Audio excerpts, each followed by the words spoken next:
Si tu as toujours préféré des échappées au peloton, si pour toi une étoile sur le maillot est forcément synonyme de Coupe du Monde, si quand on te parle de la grande domination des Verts, tu penses tout de suite aux dernières élections européennes, eh bien cette émission est faite pour toi. Je suis Pierre Desmarais, bienvenue dans Rond Central. Chaque semaine, pendant une demi-heure et accompagné d'un observateur et d'un acteur de la Ligue 1 Conforama, je vous donne les clés pour comprendre l'univers et le patrimoine du championnat de France.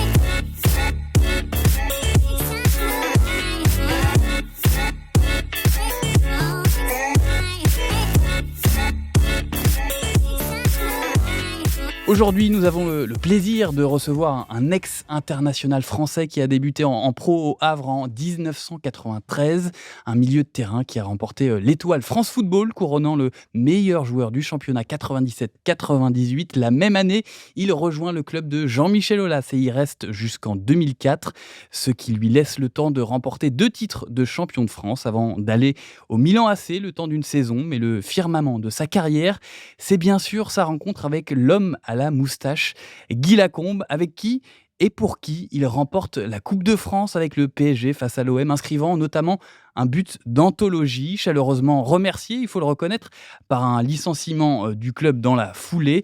Un joueur au sens propre qui a réussi quelques bluffs dans les salles de jeu de France et d'ailleurs. Un joueur de talent, hors du terrain aussi, puisqu'il est l'auteur et le réalisateur du film préféré d'Éric Choupo-Moting, Substitute. Également soutien du Paris Football Gay à l'origine du mouvement collectif Tatane qui prône un football festif et durable. Ce Gandhi du 21e siècle vise le prix Nobel de la paix en 2020. Cet homme, c'est bien sûr Vikash Dorasso. Merci Vikash d'avoir accepté l'invitation de Rond Central et surtout bienvenue. Merci, merci. Avec nous également aujourd'hui, elle a 2020, c'est un peu tôt pour le prix Nobel de la paix, mais je le vis. Peut-être. Avec nous également aujourd'hui, elle a joué notamment en D1 féminine avec ici les Moulineaux. Aujourd'hui, journaliste football multitalent à temps complet sur beIN Sport. Elle a couvert notamment la Ligue 1, l'Euro, la Coupe du Monde et propose depuis cette année une émission sur les secrets tactiques avec les acteurs de la Ligue 1 Conforama. Contrairement à ce que son nom indique, elle n'a aucun lien de parenté avec l'ancien Lillois Stéphane Dumont. Margot Dumont de beIN Sport est avec nous aujourd'hui. Salut Margot et merci d'être là. Bonjour à tous, c'est un plaisir. Tu seras notre experte aujourd'hui. Et oui, parce que quand on entend le mot épopée, on pense surtout aux femmes et aux hommes qui ont dominé leur art ou leur profession. Mais une épopée, c'est par définition une suite d'événements héroïques ou sublimes. Donc à ton échelle, tu as sûrement déjà réussi tout un tas d'épopées, comme quand tu as réussi à enchaîner 4 soirées sans te planter le soir du Nouvel An 2016 par exemple, ou mieux, quand dans la même journée, tu as réussi à aller à la salle de muscu, à accrocher cette étagère achetée il y a plus de 6 mois chez Ikea et à mettre à jour ta carte de mutuelle. Bref, qu'elle soit grande, petite surprise ou annoncée, toutes les victoires sont belles et ce sont d'elles dont on va parler dans cet épisode de Rond Central dédié aux épopées. Mais avant de rentrer dans le vif du sujet, on va redéfinir ensemble ce qu'est une épopée. On va désigner épopée, ces parcours de clubs qui se caractérisent à un moment ou à un autre par un acte héroïque et notamment par leur manière d'atteindre ou non une quête. On pense évidemment au parcours de nos clubs de Ligue 1 Conforama lorsqu'ils sont surprenants, à l'instar d'un club comme Leicester en Première Ligue il y a 2 ans. Est-ce que déjà pour commencer Vikash, tu as le souvenir d'avoir vécu une épopée dans ta carrière de joueur ? En tout cas, j'ai toujours démarré des épopées, dans le sens où à chaque fois, l'épopée pour moi, c'est plutôt la Coupe de France par exemple. C'est démarrer la compétition, rêver qu'on va la gagner. Évidemment, je ne l'ai jamais gagnée, sauf à la fin. Mais à chaque fois, on y croyait et c'est une aventure collective. Et puis, il y a évidemment un truc un peu héroïque dans tout ça et aussi un truc poétique pour moi. Il y a quelque chose... de toute façon, le foot, pour moi, est quelque chose de poétique, notamment marquer un but. Et donc, évidemment, aller gagner dans des petits stades, peut-être parfois champêtres, il y a quelque chose comme ça qui est forcément héroïque et poétique. Alors justement, on va commencer par évoquer les épopées qui finissent avec un trophée à soulever. On a évidemment l'épopée Montpellier-Rennes en ligne de mire, celle où le club de la Paillade a été sacré champion au nez et à la barbe à l'époque du Nouvel Ogre parisien. Cette année-là, Montpellier remporte le premier titre de champion de son histoire avec, on le rappelle quand même, le 13e budget de Ligue 1 et devant le Paris de Leonardo, version numéro 1. Toi, l'ancien Parisien, quel souvenir tu gardes de cette épopée Montpellier-Rennes ? Là, récemment, hein, quand ils ont gagné. Ouais, ça ressemble à une épopée. Et moi, je vois aussi l'épopée, le retour. Quand tu retournes dans ta ville et t'es fêté comme des héros. Alors nous, on monte sur des bus et on traverse la ville, mais j'imagine qu'il y a très longtemps, ils montaient sur des chars et il y avait un truc Sans guerrier. doute. Ouais, il y avait un truc guerrier derrière tout ça, mais nous, on est parfois considérés aussi comme un peu les gladiateurs des temps Bah, on est les modernes. descendants un peu, hein, c'est ça Ouais, le football, voilà, il y a un truc comme ça.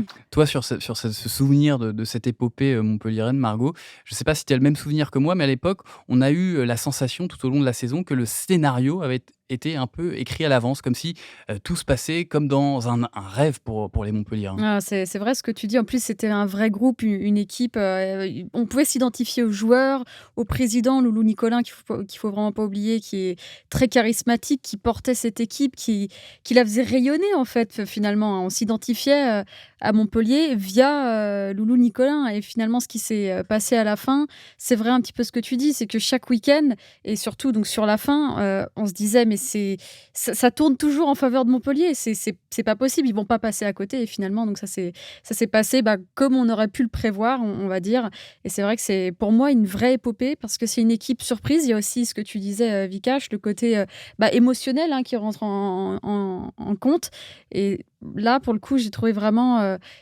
On était tous derrière finalement cette équipe. On avait envie qu'il se passe quelque chose parce qu'on arrivait à s'identifier à ces joueurs.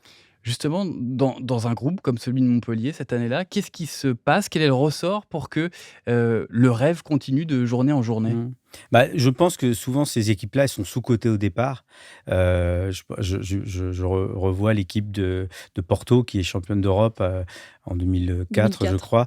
C'est une équipe qui en fait a des très très grands joueurs et il se passe quelque chose à ce moment-là. Les joueurs partent ensuite. Et puis c'est aussi Cette année-là, on rappelle, il y avait Olivier Giroud, notamment. Belhanda, Ouais. Hilton derrière, je crois peut-être. Il y avait Cabella aussi, il me semble. Cabella. Cabella, Enfin, il y a beaucoup Mm. de très bons joueurs un peu partout. Stambouli au milieu de terrain, je Stambouli. crois. Il y en a Il devait y d'autres, avoir hein. Jeune Champ aussi. Ouais, donc, et puis il y a aussi ce truc que c'est l'équipe inattendue et que pendant ce temps, notamment dans le foot, normalement c'est l'équipe la plus riche qui gagne, hein, ou les équipes les plus riches. Et là, c'est pas l'équipe la plus riche. Et en plus, tu parlais de Nicolas, c'est une des rares équipes aussi qui est incarnée par un vrai président qui est président de son club.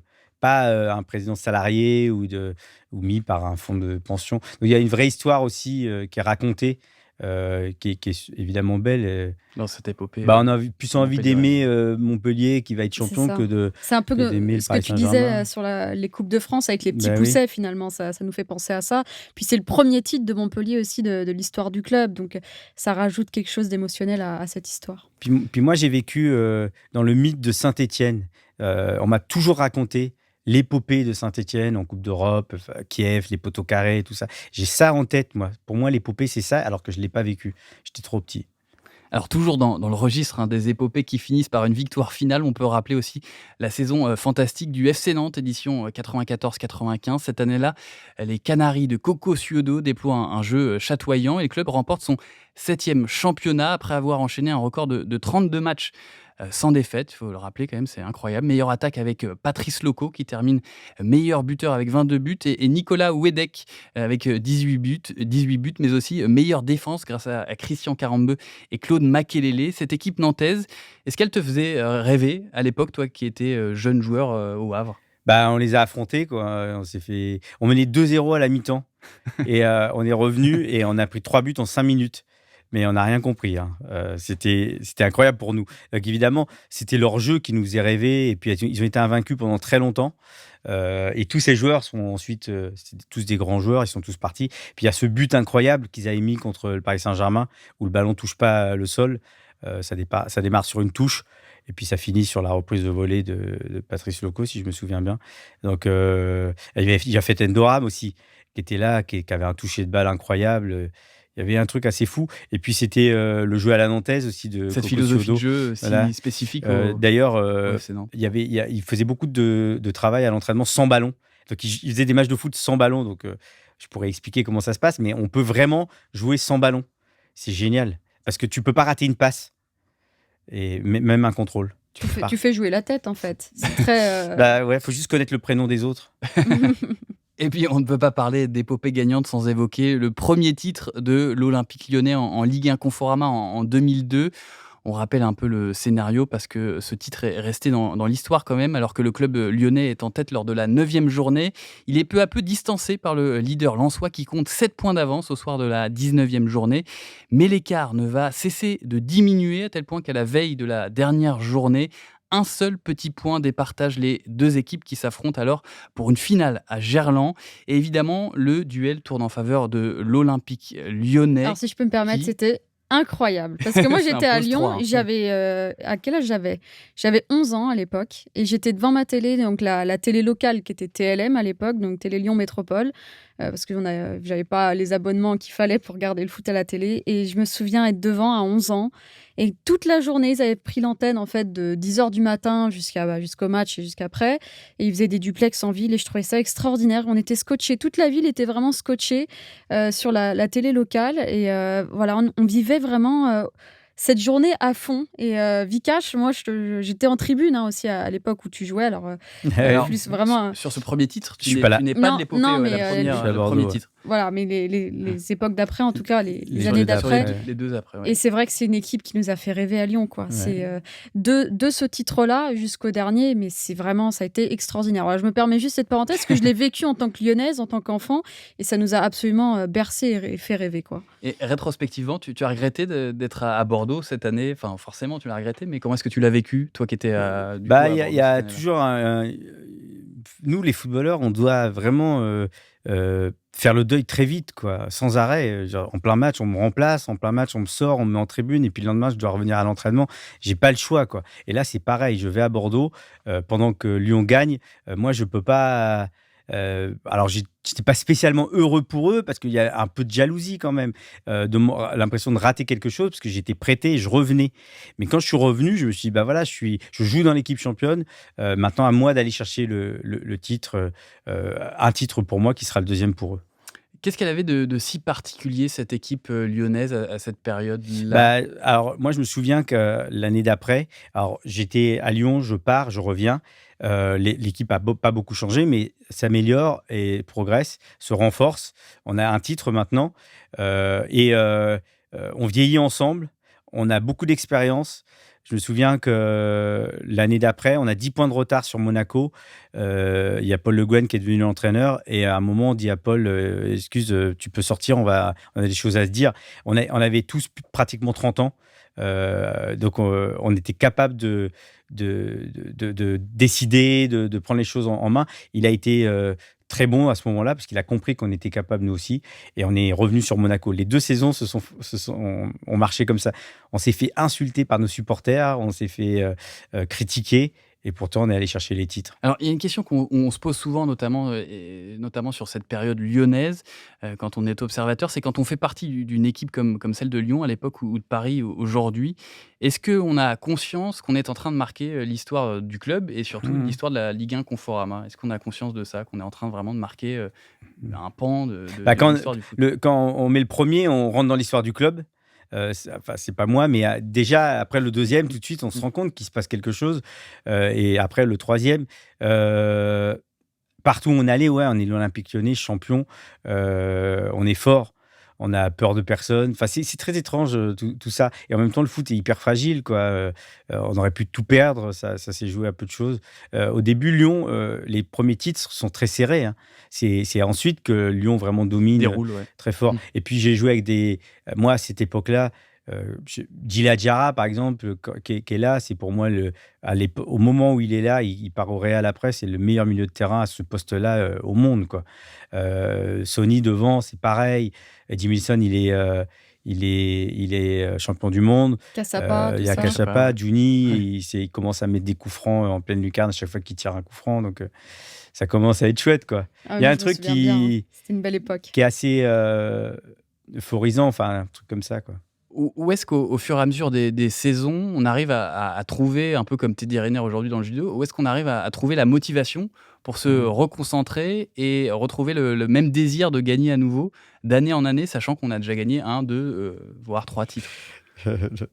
la fiche de paye, je sais pas, c'est une bonne motivation. Non, mais on a des contrats, Alors, j'aime le foot et en même temps, c'est mon métier. Il y a plein de choses comme ça. Mais ce qui est marrant, en rapport à l'épopée, moi, j'ai toujours été hyper corporate. J'aime bien arriver avec le sweatshirt, le bonnet, la truc et tout. Et il y a un moment, quand on arrivait tous ensemble, on sortait du car. On était un des premiers aussi à avoir le car avec Olympique Lyonnais. On partait à Moscou, le car partait avant nous. On retrouvait le car là-bas, quoi. On était même en avance. Par rapport aux pays étrangers. Hein. Et c'est vrai qu'on arrivait, ça faisait un peu comme Reservoir Dogs, là, tu vois, Mr. Pink et tout ça, Je quand vois ils très sortent de bien. la discussion, là. C'était un peu ça, notre équipe. Et Jean-Michel Aulas, il faisait partie de ces personnages de C'est Reservoir un Dogs. sacré président. Hein. On peut pas. Voilà, c'est le plus grand président de l'histoire Quel sur la souvenir, durée. Hein. quel souvenir tu gardes de lui pendant ton passage Ouais, à Lyon? c'était mon patron, quoi, un mec je pense qu'il m'aimait bien. Et puis en même temps, après, je suis un joueur de l'effectif. Il faisait pas beaucoup de cadeaux. Hein. Il sait faire la part des choses. J'aime bien tous ces gens-là parce qu'il y a un côté très calme et très spirituel d'une certaine façon, ce qui va pas avec ce monde-là. Mais il y a un truc comme ça où l'intérêt du club est plus important que tout le reste. Là. Donc nous, on n'est rien face à ça. Et en privé, il était comment avec vous, les joueurs? Ouais, il était cool. Ouais. Et Cool, tu crois mais que non, c'est mais vraiment le terme? il est la confiance, il est là pour nous communiquer de la confiance. Mais Pour c'est nous... comme un papa, un peu, on a l'impression, à Lyon. Ouais, Il vous protège à chaque fois. évidemment, ouais. Il y a l'intérêt du club qui passe avant tout. Il est prêt à faire front, lui. Moi, j'ai apprécié ces années avec l'Olympique Lyonnais. Et puis, de nouveau, c'est son club, quoi. Encore aujourd'hui. Ça lui appartient vraiment, quoi.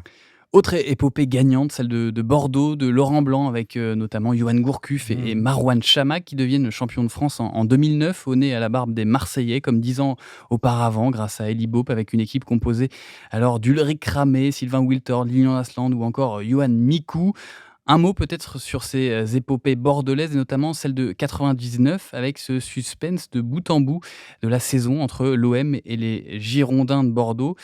Ton cœur vibrait pour quelle équipe à ce moment-là? Est-ce qu'il y avait une équipe que tu Euh, admirais plus qu'une autre? Et est-ce que tu suivais justement ce suspense ouais, entre ces deux équipes? moi, je pense que j'étais pour Bordeaux quand même. Hein. J'aimais Déjà. moins l'OM et puis ouais, j'étais moins fan de l'OM, de Courbis, etc.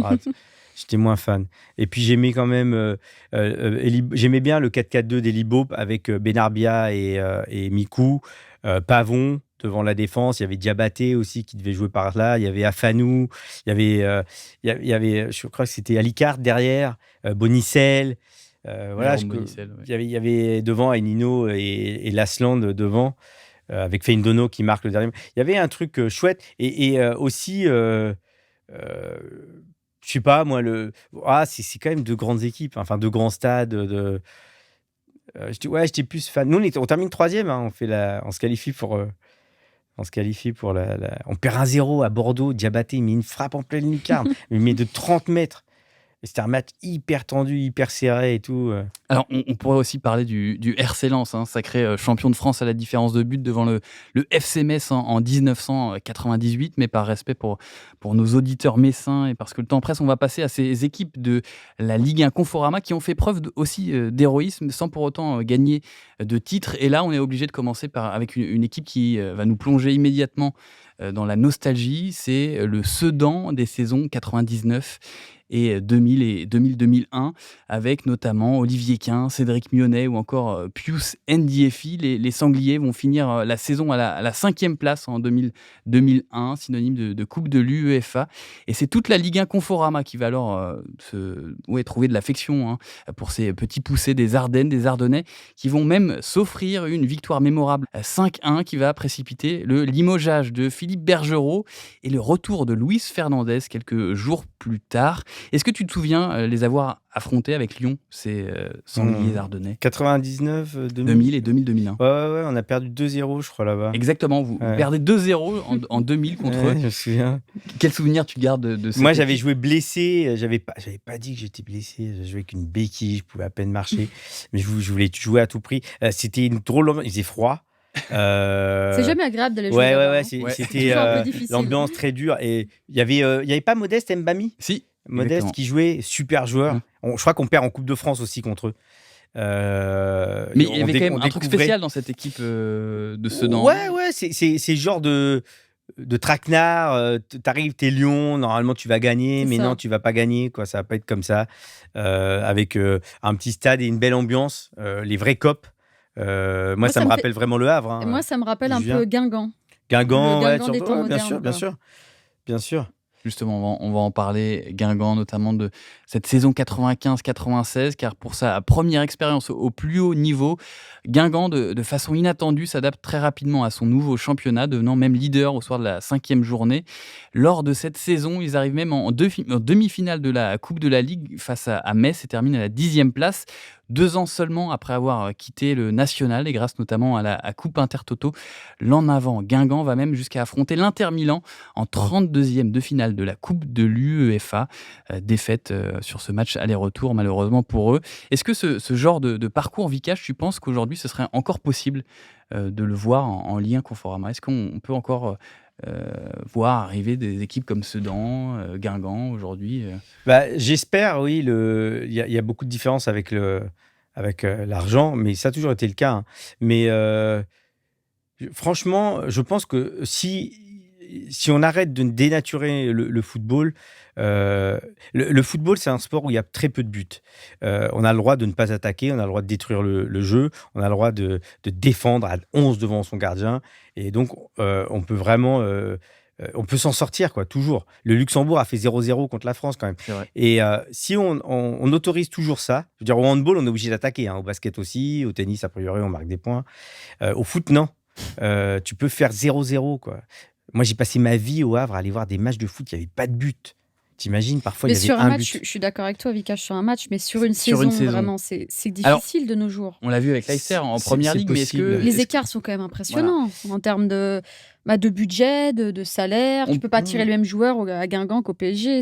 On parle mais en souvent fait, il d'injustice faudrait- sportive, mais est-ce qu'on le sport en tant que tel peut comment dire, générer des histoires encore aujourd'hui, malgré tout l'argent qu'il y a, et faire sortir des nouveaux clubs qui n'auraient pas forcément les mêmes moyens que le PSG aujourd'hui, par exemple? J'espère. Non, mais je crois pas que ce soit l'enjeu de ceux qui dirigent le football, la FIFA, l'UEFA, la Fédération française de foot. Ça les intéresse pas. D'ailleurs, ils veulent enlever cette incertitude en créant des ligues fermées parce que le foot continue à proposer ça et l'Olympique Lyonnais peut mettre en péril son équilibre financier juste parce qu'il n'est pas qualifié en Coupe d'Europe. Et c'est pareil pour les descentes et les montées. Ce qui est magnifique dans le foot peut être aussi tragique. Une descente, ça peut être catastrophique. Et en même temps, c'est ce qui fait la magie du foot. Donc, il faudrait se débrouiller pour que ce soit moins dangereux, moins risqué. Mais Monaco a failli descendre. Pendant ce temps, des clubs ont failli accrocher la Ligue des Champions. Marseille n'est pas non plus qualifié en Ligue des Champions. Alors, normalement, l'argent fait que tu es qualifié, mais parfois... Leicester récemment, Montpellier il n'y a pas si longtemps que ça. Il peut se passer quelque chose. Je suis sûr et certain que si demain l'Olympique Lyonnais démarre le championnat pour aller être champion, il peut l'être. S'il démarre juste pour jouer la Ligue des Champions, c'est différent. On peut aller titiller le Paris Saint-Germain. L'histoire récente le montre. Monaco a été champion il y a 3 ans. Ouais, et puis Montpellier, dont on a parlé également. Ouais, Mais il faut y croire. C'est ce qu'on appelle la glorieuse incertitude du sport. Surtout celle-là, surtout ce sport-là. Je veux dire, il y a très peu de sports où le meilleur ne gagne pas. Au foot, le meilleur ne gagne pas toujours sur un match ou sur une compétition. Et puis il y a un homme qui symbolise sans doute le mieux les épopées en Ligue 1 Conforama, c'est Vahid Halilhodži, qu'il faut le reconnaître avec le LOSC notamment, lorsqu'il fait remonter le club en Ligue 1, puis qualifie le club pour la Ligue des Champions avec le PSG lors de la saison 2003-2004, où les Parisiens renouent avec le succès en terminant 2e du championnat et en remportant notamment la Coupe de France, leur premier titre depuis 98. Mais ce qui est fou cette année-là, c'est le nombre de victoires hold-up du PSG en Ligue 1 Conforama. 11 victoires au total sur le score de 1-0 avec notamment Fabrice Fiorez et Pedro Miguel Paoletta. C'était quoi le secret du succès des équipes de coach Vahid, à ton avis, Vicage? Je sais pas. Tous ceux qui ont joué avec lui me disent que c'était un gros travailleur et que C'était très, très précis, très tactique. Aussi, ils travaillaient beaucoup sur l'adversaire. Ils étaient très prêts physiquement. Nous, on avait combien on fait? Je crois qu'on fait 1-1 à l'aller et on perd 1-0 au match retour. On est champion là-bas alors qu'on perd. Pedro qui marque, je crois, ou sur une passe de Luboya. Ça avait été dur, quoi. Tu sais que quand tu joues contre Vaïd, même quand c'était Lille, tu Ça va vas être un match cavaler, quoi. compliqué. Ouais, ça va être compliqué, quoi. Mais Déjà, lui, il fait peur. il a encore montré cette année Ouais, avec avec Nantes, Nantes. une deuxième partie de saison quand même incroyable. En plus, vraiment avec un fond de jeu.